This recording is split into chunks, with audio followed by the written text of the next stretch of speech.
नमस्कार शेतकरी बांधवांनो, मी गणेश तायडे आज पुन्हा एक नवीन व्हिडिओमध्ये आपलं सहर्ष स्वागत करतो। शेतकरी बांधवांनो, आले अद्रक बाजारभाव याविषयी आज आपल्याला चर्चा करायची आहे। त्याचबरोबर सध्याच्या कंडिशनला आल्याचे बाजारभाव काय आहे, बाजारभाव पडण्याचे कारण काय आहे याविषयी आज आपण सविस्तर चर्चा करणार आहे। त्याआधी तुम्ही चॅनलला नवीन असाल तर चॅनलला सबस्क्राईब करून घ्या आणि व्हिडिओ शेवटपर्यंत जरूर बघा। शेतकरी बांधवांनो, चालू वर्षाला लागवडीच्या वेळेस असं वाटत होतं की लागवडीचं क्षेत्र खूप वाढलेलं आहे। या अनुषंगाने आले अद्रकच्या बाजारभावामध्ये खूप काही डिफरंट होऊ शकतो बा असं कारण भरपूर शेतकऱ्यांना जाणवत होतं। त्याचबरोबर व्यापारी वर्ग पण या गोष्टीवरती सांगत होते की रेटमध्ये डिफरंट होऊ शकतो। त्यानंतर आपण या 4-4.5 महिन्याचा कालावधी जर बघितला तर या कालावधीमध्ये बरेचसे प्लॉट हे जे आहे का खराब झालेले होते। बऱ्याच भागांमध्ये जिथे जिथे आले उत्पादक घेतले जातं, उत्पन्न घेतले जातं, त्या भागाचा जरी आपण सर्वे केला तर बऱ्याचशा भागांमध्ये जे आहे का मोस्टली जर विचार केला तर 60-70% जे आहे का सडन लागलेली होती। ज्या भागांमध्ये जास्त प्रमाणामध्ये कंटिन्यू आले घेतले जातं समजा, त्या भागांमध्ये सडनचा प्रादुर्भाव हा जास्त प्रमाणामध्ये होता। आणि ज्या नवीन भागांमध्ये आले घेतलेलं आहे त्या भागांमधील जे आले पीक आहे ते बऱ्यापैकी चांगल्या कंडिशनमध्ये आहे आजही।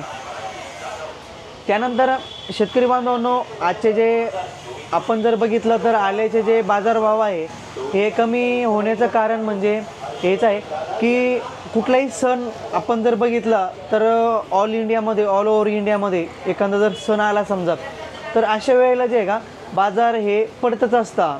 त्याचं प्रमुख कारण म्हणजे जर आपण मागे बघितलं तर आता दीपावली होऊन गेली आहे, तर मोठे सण आल्यामुळे व्यापारी वर्ग त्याचबरोबर मार्केट पण काही दिवसासाठी बंद असतं, 1-2-4 दिवसासाठी। त्याचबरोबर याच्या आधीचा जो आपण प्रेड बघितला तर तेव्हा जे आहे का लेबरचा पण शॉर्टेज येतो होता व्यापाऱ्यांना, त्यामुळे त्यांना जेवढं अपेक्षित माल निघाला पाहिजे होता तर तो माल कमी निघत असल्यामुळे जे आहे का मागे जे रेट सुधारण्याचं कारण होतं तर ते पण याचं कारण हेच होतं की लेबरचं शॉर्टेज असल्यामुळे। आणि आताच्या कंडिशनला जर आपण विचार केला तर बाहेरच्या राज्यामधील जे लेबर आहे समजा तर ते आल्यामुळे आणि मार्केटमधील आल्याची जी आवक आहे ती वाढल्यामुळे बाजारमध्ये जो आहे का तो डिफरंट झालेला आहे। त्याचबरोबर आपण जर चांगला अभ्यास केला तर आपण पुढील बाजारभाव हे व्यापारीही सांगू शकत नाही आणि आपणही सांगू शकत नाही, कारण की मार्केटचा जो अंदाज आहे हा कोणालाच कळलेला नाही आतापर्यंत। पण जर आपण चांगला बारकाईने जर विचार केला तर नोव्हेंबर-डिसेंबर हे जे महिने असं समजा, ऑक्टोबर-नोव्हेंबर-डिसेंबर या महिन्यामध्ये जे आहे का जे प्लॉटला याआधी सडन लागलेली असते तो सडनचा माल पण चालू झालेला असतो। त्याचबरोबर आतापर्यंतचा इतिहास आहे, ज्या शेतकऱ्यांनी जे आले उत्पादक जे जुने शेतकरी असं समजा ते पण सांगत असतात की ऑक्टोबर, नोव्हेंबर आणि डिसेंबर या 3 महिन्यामध्ये जे आहे का आल्याचे जे रेट असतात तर ते उतरतच असतात। त्याचं कारण म्हणजे हेच की मार्केटमध्ये आवक वाढत असते, आवक बरोबरच जो डॅमेज झालेला माल असतो तो पण वाढत असतो। त्याचबरोबर ज्या शेतकऱ्यांचा सडन जास्त लागलेली असते ते शेतकरी जे आहे का आले काढत असतं आणि आवक वाढल्यामुळे जे आहे का त्याचं ह्या ज्या ड्युरेशनमध्ये जे आहे का ह्या महिन्यांमध्ये आल्याचे जे दर आहे ते पडत असतात। शेतकरी बांधवांनो, जर आपण विचार केला तर तुमच्याकडे जर समजा 2 एकरपर्यंत जरी समजा आलं असेल तर तुम्ही एक साधारणपणे त्याला 3 ते 4 टप्प्यामध्ये काढत चला, म्हणजे जेणेकरून जो आपण आतापर्यंत जो खर्च केलेला आहे लागवडीपासून, शेणखतापासून आणि आतापर्यंत जो आपला खर्च झालेला आहे, चालू वर्षाला बऱ्यापैकी आपला हा जो खर्च होता तर तो वाढलेला आहे। तर तो खर्चाचा रेशो आणि आपला जो पूर्ण आपल्याला प्रॉफिटचा जो रेशो आहे समजा तर तो आपल्याला व्यवस्थित जर जुळवायचं असेल तर आपल्याला आपलं आले पीक हे टप्प्याटप्प्याने काढणं खूप गरजेचं आहे, म्हणजे जेणेकरून येणाऱ्या काळामध्ये जर बाजारचे भाव जास्तच उतारले तर आपल्याला हे टप्प्याटप्प्याने जर दिले तर आपल्याला वेगवेगळे रेटमध्ये जे आहे का आपल्याला आपला माल आपण देऊ शकतो आणि आपल्याला जे आहे का त्याचे रेट चांगले जे आहे का मिळण्याचे चान्सेस राहत असतात। आजच्या कंडिशनला जर आपण बघितला, तुमचा जर 2 एकर प्लॉट असेल तर अर्धा एकरच्या हिशोबाने तुम्ही जे आहे का 3 ते 4 टप्पे जर केले तरी काही हरकत नाही आहे. आणि जेव्हा आपण मार्चपर्यंत आपण आपला जो प्लॉट आहे तर तो ठेवू शकतो.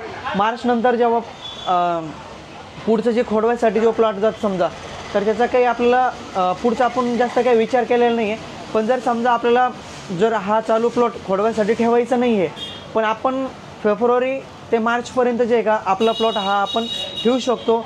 आणि हा जो ड्युरेशन बघितला, आजचा आपला नोव्हेंबर आहे, 14-15 नोव्हेंबर आहे, तर आपल्याला हे 15 दिवस आहे. त्याचबरोबर डिसेंबर पण महिना आहे पूर्ण, त्याचबरोबर जानेवारी फेब्रुवारी 2 महिने ते आणि हे 3 महिने, म्हणजे एक पूर्ण जर विचार केला आपण तर 4-4.5 महिन्यापर्यंत जे आहे का आपल्यासाठी जे आहे का वेळ आहे आपला प्लॉट आपल्याला देण्यासाठी. जर आपला प्लॉट कंडिशनमध्ये खराब कंडिशनमध्ये जर असेल तर टप्प्याटप्प्याने काढत चला. मार्चपर्यंत जर आपण टप्प्याटप्प्याने जर काढत गेले तर आपल्याला जे आहे का व्यवस्थित रेट मिळण्याचे चान्सेस आहे. कारण की आपण आल्याच्या बाजारभावाचं भविष्य तर नाही सांगू शकत, पण जर आपण टप्प्याटप्प्याने जर दिला तर आपल्याला वेगवेगळे रेट जे आहे का मिळण्याचे चान्सेस जे आहे का आपल्याला दिसून येऊ शकतात. त्याचबरोबर शेतकरी बांधवांनो, आजचे जे आल्याचे जे बाजारभाव आहे ते एक साधारणपणे जे आहे का 2500 रुपयापर्यंत जे आहे का आल्याचे जे बाजारभाव आजची खरेदी होती. व्यापाऱ्यांनी पण सांगितलं की बाहेरच्या जे लेबर आहे ते लेबर आल्यामुळे माल जे आहे का मालाची आवक जी आहे का ती वाढलेली आहे. त्यामुळे रेटमध्ये हा डिफरन्स झालेला आहे. आणि खोडवा प्लॉट तर आता शक्यतो कोणाकडे राहिलेलंच नाही आहे. ज्या शेतकऱ्यांकडे असं समजा तर खोडव्याचे रेट एक साधारणपणे 8,000पासून तर एक 8,500 रुपयापर्यंत जे आहे का खोडव्याचे रेट होते. हे सरसगट मालाचे रेट आहे, यामध्ये नवा जुना आता काहीच राहिलेलं नाही आहे समजा, व्यापाऱ्यांनी सांगितलं. त्यामुळे या गोष्टी मी तुमच्यापर्यंत सांगत आहे, ही माहिती तुमच्यापर्यंत पोचवत आहे. त्याचबरोबर शेतकरी बांधवांनो, आपल्याला समजा इथून पुढे आपण आपल्या आले पिकाचं कसं नियोजन केलं पाहिजे याविषयी पुढील व्हिडिओमध्ये चर्चा करणार आहे. सल्फरचे फायदे काय आहे पुढील व्हिडिओमध्ये सांगणार आहे. त्याचबरोबर पुढील वर्षासाठी ज्या शेतकऱ्यांना बियाणे घ्यायचं आहे, बेणं घ्यायचं आहे, त्यांनी आताच आपण प्लॉट बघणं खूप गरजेचं आहे. प्लॉटमध्ये कुठले कुठले सिम्पटम्स आपण चेक केले पाहिजे, प्लॉटची कांडी कशी आहे समजा ते कसं चेक केलं पाहिजे, किंवा प्लॉटचं बेण्याची निवड आपण कशा प्रकारे केली पाहिजे याविषयी जे आहे का आपण सविस्तर पुढील व्हिडिओमध्ये जे आहे का चर्चा करणार आहे. व्हिडिओ जर तुम्हाला आवडला असेल तर व्हिडिओला लाईक जरूर करा. चॅनलला जर नवीन असाल तर चॅनलला सबस्क्राईब करायला विसरू नका. आणि जे शेतकरी मित्र असतील त्यांच्यापर्यंत हा व्हिडिओ पाठवण्यासाठी आम्हाला जरूर मदत करा. आणि सर्वात महत्त्वाचे म्हणजे तुमच्या भागामध्ये आल्याचे जे रेट काय आहे, व्यापारी काय रेटने खरेदी करत आहे ते कमेंट बॉक्समध्ये जरूर कळवा, म्हणजे जेणेकरून जास्तीत जास्त शेतकऱ्यांपर्यंत जे काही ही माहिती मिळवण्यासाठी त्यांना फायदा होईल. शेतकरी बांधवांनो, व्हिडिओ जर आवडला असेल तर व्हिडिओला लाईक जरूर करा, चॅनलला सबस्क्राईब करा. धन्यवाद.